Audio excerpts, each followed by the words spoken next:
Welcome to another episode of AXIOM TV. I am your recovering idiot of a host, Jason V. Sareve, aka Brave Mind, King of the North, aka the Antichrist. Thinker salute to all my objective thinkers out there and aspiring ones to be. Today we're going to talk about a taboo topic within society that deserves our exploration, and that is the validity of suicide. Um, when it comes to suicide, we don't really have a right to commit that act. And I'm not speaking in constitutional terms, but in terms of nature and its laws. I don't want to say God because I don't want to connote or associate or give you put any religious undertones to my reasoning or to how you're going to take this.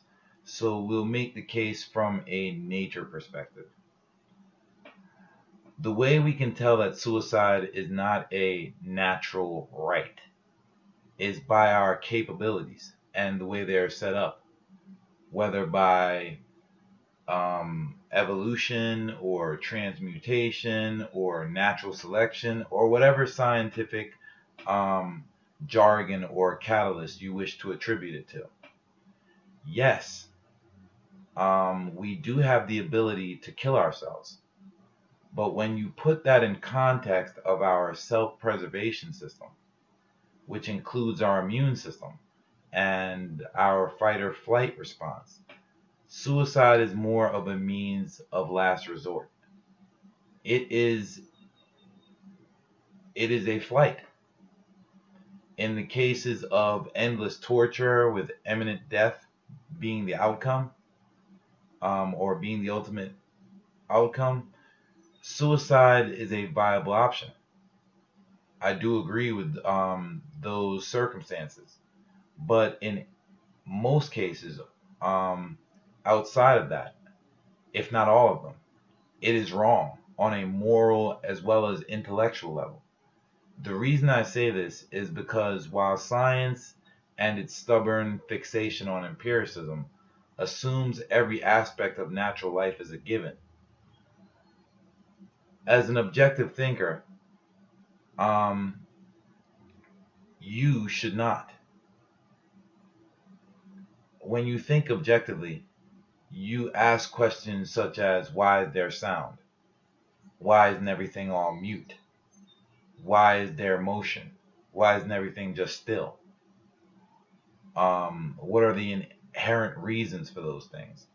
And in this particular case, being the subject of suicide, I myself ask, why are all of our bodily functions not voluntary, rather than only some being so?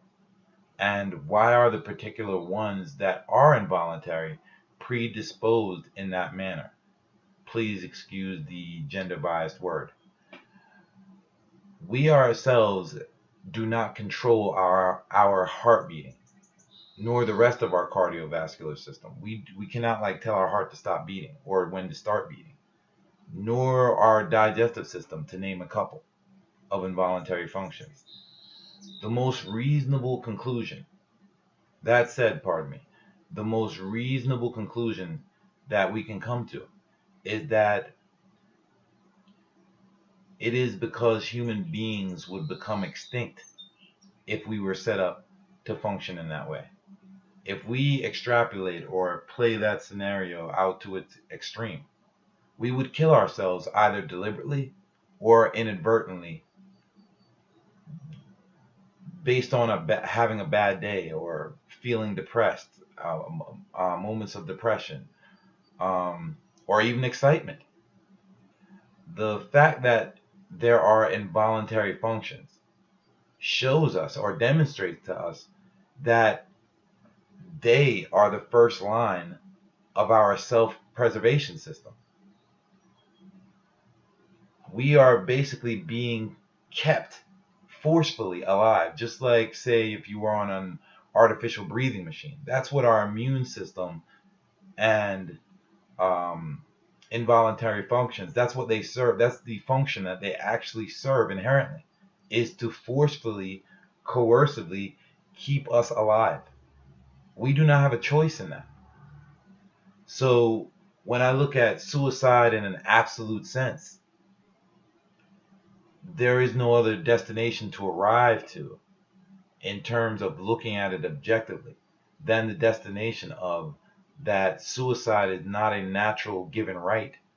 It is only or merely a course of action of last resort. Thank you. I hope that was edifying for you.